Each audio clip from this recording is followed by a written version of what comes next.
Assalamualaikum warahmatullahi wabarakatuh dan salam sejahtera. Tajuk pembentangan kami pada hari ini ialah analisis wacana, ujaran benci, ujaran tidak sopan dan akal budi Melayu. Berdasarkan artikel karya Profesor Nur Hashimah Jalaluddin yang diterbitkan oleh Dewan Bahasa Pustaka pada tahun 2025. Artikel ini amat relevan dengan keadaan semasa, terutamanya dalam era digital di mana ujaran benci dan ketidaksantunan berleluasa. Tujuan kami adalah untuk mengupas keutuhan wacana artikel ini dan juga melihat bagaimana penggunaan penanda wacana membantu menyampaikan mesej dengan berkesan. Berdasarkan pembacaan kami, terdapat 3 objektif utama kajian ini, iaitu yang pertama, mengenal pasti keutuhan wacana dalam artikel yang dikaji. Yang kedua, menganalisis penggunaan penanda wacana yang membina kesinambungan dan juga kejelasan hujah. Yang ketiga, menilai bagaimana keutuhan dan penanda wacana membantu menyampaikan mesej utama dalam penulisan ilmiah Dewan Bahasa dan Pustaka. Melalui ketiga-tiga objektif ini, kumpulan kami dapat menilai bukan sahaja kandungan artikel tersebut, tetapi juga cara penyampaian maklumatnya dari sudut linguistik dan juga akademik. Baik, seterusnya mari kita masuk kepada aspek pertama, iaitu keutuhan wacana. Menurut Asma Haji Omar, keutuhan wacana ni ialah keseluruhan pelahiran bahasa oleh penutur atau penulis yang menyumbang ke arah menjadikan pertuturan ataupun penulisan itu sebagai sesuatu yang bermakna dalam komunikasi. Jadi, dalam konteks artikel ini, keutuhan wacana dapat dilihat melalui susunan isi yang sistematik dan berpadu. Penulis memulakan wacana dengan pengenalan isu global tentang ujaran benci, kemudian membawa kepada situasi di Malaysia dan juga akhirnya mengaitkan dengan nilai akal budi Melayu. Setiap perenggan disusun secara logik dan juga berfokus pada tema utama, iaitu kesantunan berbahasa dalam media sosial. Selain itu, artikel ini juga mempunyai kohesi dan koheren yang jelas. Kohesi bermaksud hubungan membentuk bahasa sebagai penggunaan kata ganti, pengulangan dan juga konjungsi, manakala koheren pula ialah hubungan makna antara ayat dan juga perenggan. Penulis ni dia mengekalkan keutuhan dengan cara menghubungkan teori linguistik moden seperti teori relevance dengan nilai tradisi Melayu, iaitu budi bahasa dan juga kesantunan. Hal ini menjadikan keseluruhan artikel mudah diikuti, tersusun dan juga berfokus. Seterusnya ialah aspek penanda wacana. Menurut Nuriati Rashid, penanda wacana ialah unsur bahasa yang digunakan untuk menghubungkan ayat, perenggan ataupun bahagian wacana agar teks menjadi lebih teratur dan bermakna. Dalam artikel ini, penulis menggunakan pelbagai penanda wacana kohesi yang menunjukkan hubungan logik antara idea. Antara contohnya adalah termasuk penanda urutan seperti seterusnya, kemudian dan juga akhir sekali yang menunjukkan aliran penulisan. Penanda sebab akibat seperti oleh itu, maka, justeru yang menegaskan hubungan antara punca dan juga kesan. Penanda pembandingan seperti namun begitu, sebaliknya untuk menunjukkan perbezaan antara ujaran benci dan juga ujaran tidak sopan. Penanda penegasan seperti jelasnya, hakikatnya, kesimpulannya bagi menguatkan mesej penting di dalam artikel. Penggunaan penanda wacana ni bukan sahaja menjadikan teks lebih kohesif dan juga mudah difahami, malah ia juga membantu pembaca untuk menelusuri hujah dengan lancar. Kesannya, mesej utama artikel iaitu ujaran benci masih terkawal di Malaysia, tetapi kesantunan digital perlu dipupuk supaya dapat disampaikan dengan jelas.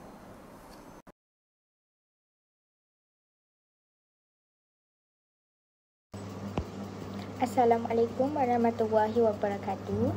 Seterusnya saya akan menerangkan tentang keutuhan wacana. Keutuhan wacana merujuk kepada tahap kesepaduan dan kesinambungan dalam sesuatu teks atau wacana supaya mesej yang ingin disampaikan dapat difahami dengan jelas oleh pembaca atau pendengar.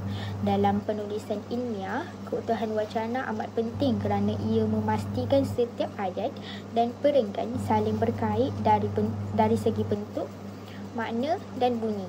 Aspek keutuhan wacana merangkumi elemen seperti kohesif, koheren, keutuhan sematik, keutuhan leksikal, keutuhan gramatikal dan keutuhan fonologi.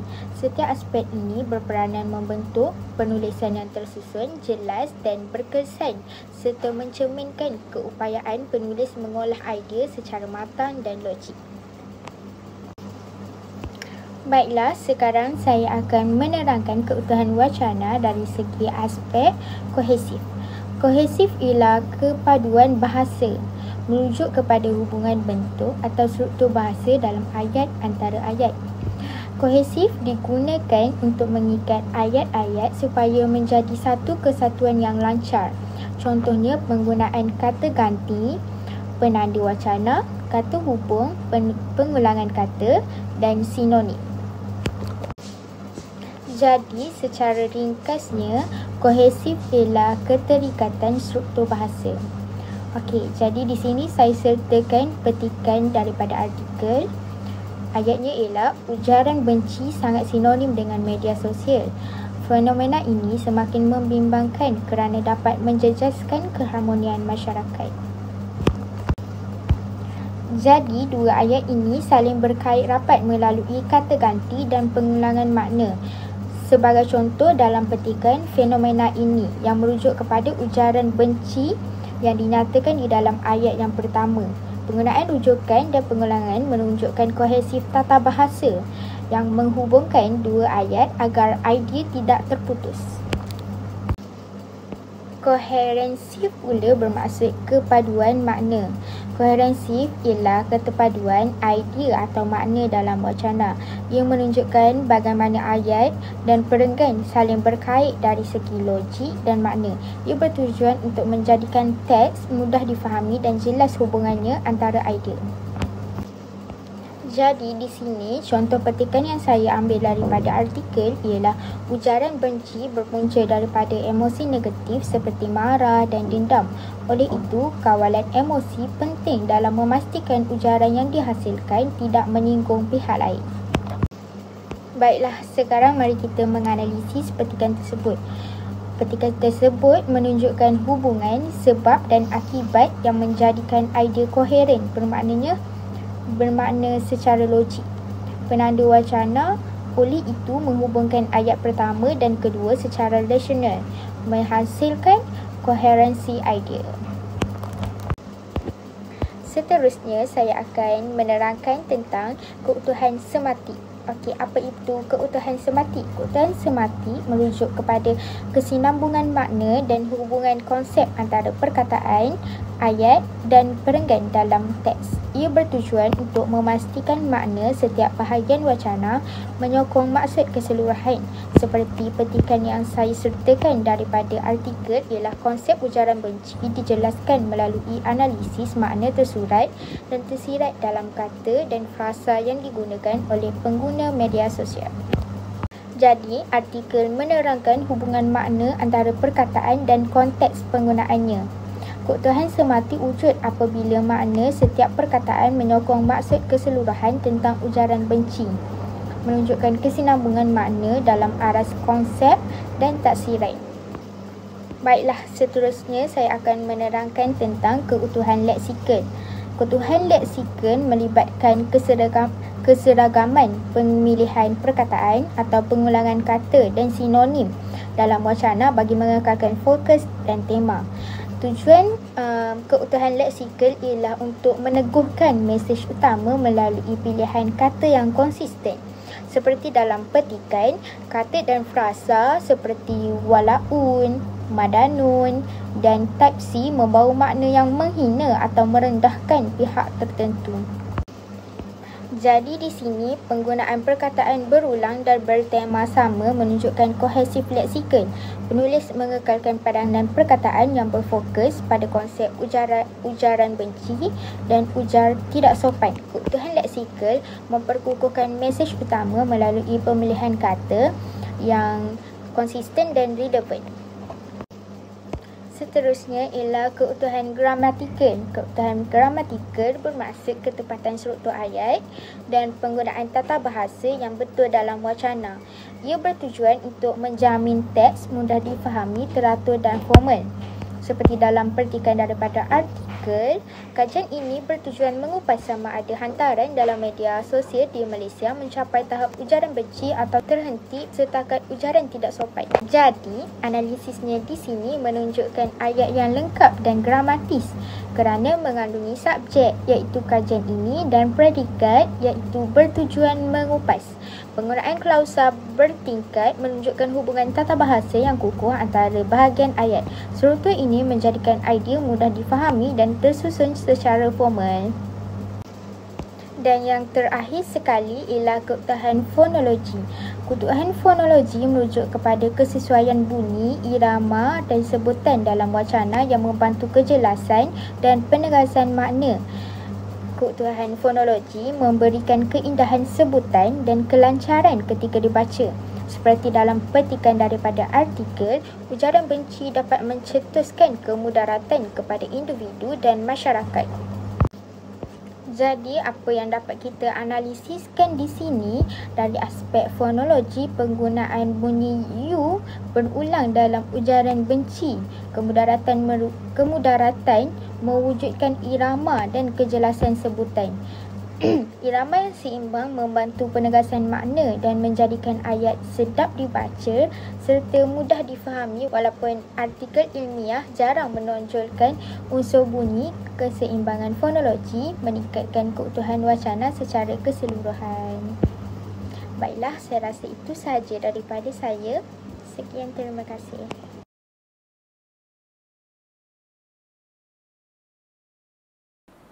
Penanda kronologi ialah kata atau frasa yang digunakan untuk menunjukkan masa atau urutan sesuatu peristiwa berlaku dalam teks. Dalam konteks penulisan atau pertuturan, penanda ini sangat penting kerana ia membantu pembaca memahami perjalanan sesuatu cerita, laporan atau huraian secara tersusun dan berturutan. Dengan adanya penanda kronologi, pembaca dapat mengikuti perkembangan sesuatu peristiwa dari awal hingga akhir dengan jelas tanpa kekeliruan. Seterusnya, fungsi penanda kronologi dijelaskan dengan lebih terperinci. Ia berfungsi untuk menunjukkan urutan masa sesuatu peristiwa, menjadikan teks lebih tersusun dan mudah difahami, menghubungkan kejadian secara berterusan serta menunjukkan perubahan masa atau fasa dalam sebuah cerita. Dengan kata lain, penanda ini bukan sahaja memudahkan pembaca memahami kronologi masa, tetapi juga menjadi struktur yang lebih mantap kepada penyampaian idea penulis. Sebagai contoh, penanda seperti kini, mula-mula, lepas itu, semenjak itu, kemudian, pada suatu waktu dan pada hari esoknya digunakan untuk menandakan pergerakan masa dan kesinambungan peristiwa. Penanda seperti mula-mula menunjukkan sesuatu permulaan, kemudian menunjukkan sambungan tindakan yang berlaku selepas itu dan akhirnya menunjukkan kesimpulan atau penamatan kepada sesuatu rangkaian peristiwa. Contohnya dalam ayat, pada mulanya Amir bangun awal untuk bersiap ke sekolah. Selepas itu dia bersarapan bersama keluarganya. Akhirnya Amir tiba di sekolah tepat pada waktunya. Ayat ini jelas menggambarkan bagaimana penanda kronologi digunakan untuk menunjukkan peristiwa yang berlaku secara berperingkat dan berurutan. Tanpa penanda seperti ini, jalan cerita akan kelihatan terputus-putus dan pembaca akan sukar memahami urutan masa yang dimaksudkan oleh penulis.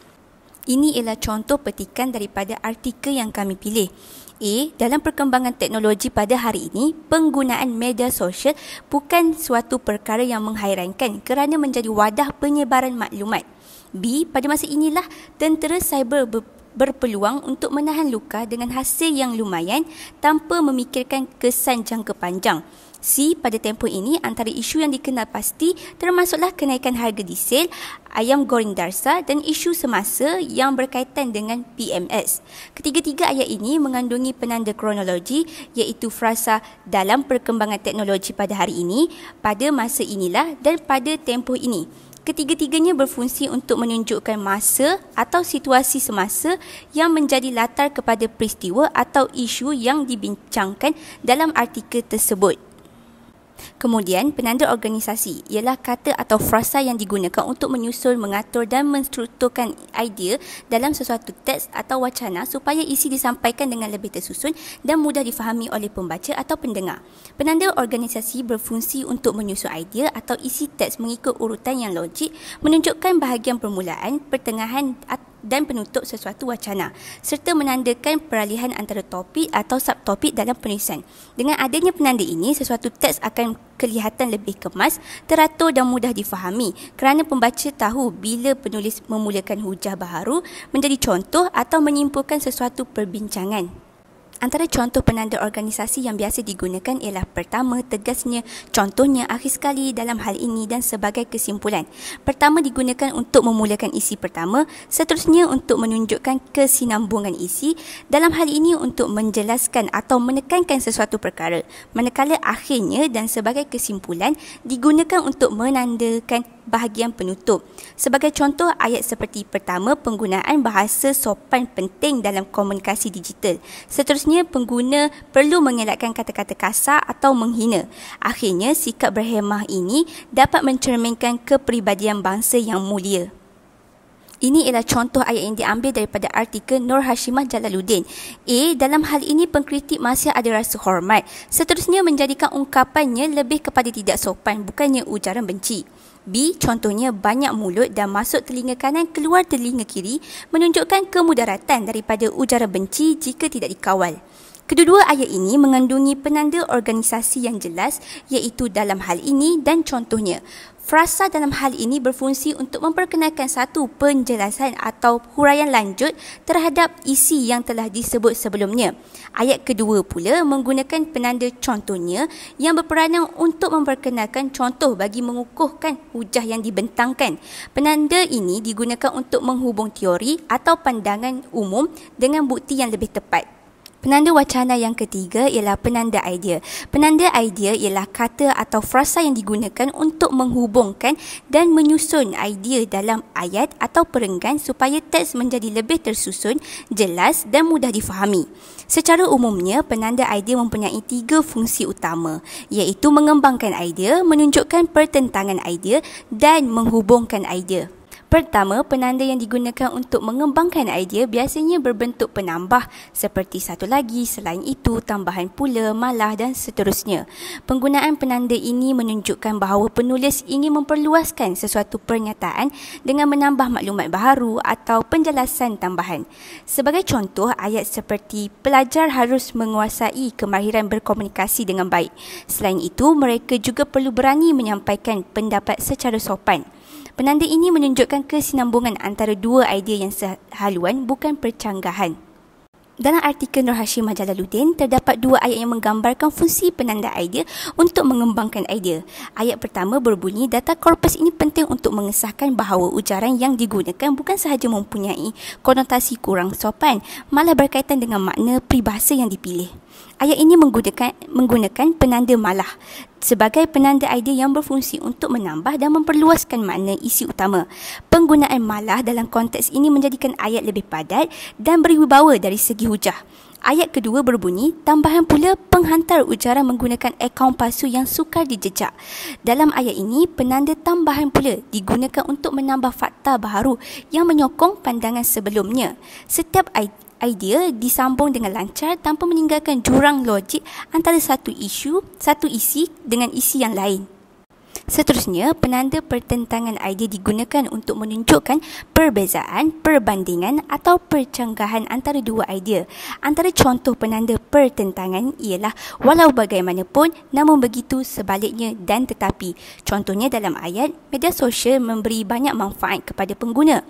Namun begitu, ia juga boleh menjadi punca penyebaran maklumat palsu. Penanda namun begitu menandakan peralihan daripada hujah positif kepada hujah negatif.